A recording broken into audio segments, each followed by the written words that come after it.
Yan.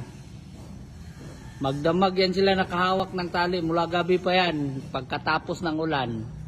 Gawa nung mag-upgrade tayo ng ating signal. Nagre-rebeaming tayo. Kahit hindi pa nakatunog,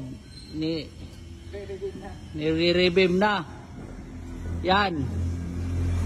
Dito pala tayo sa 96.7 ng Bacolod City.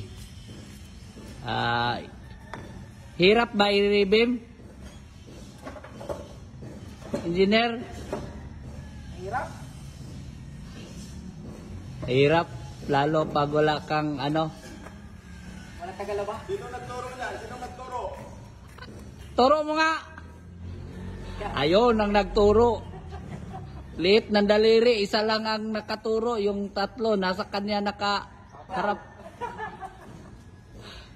Ayan, ayan guys, ayan.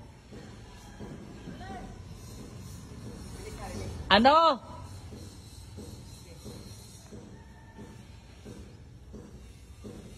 Yan.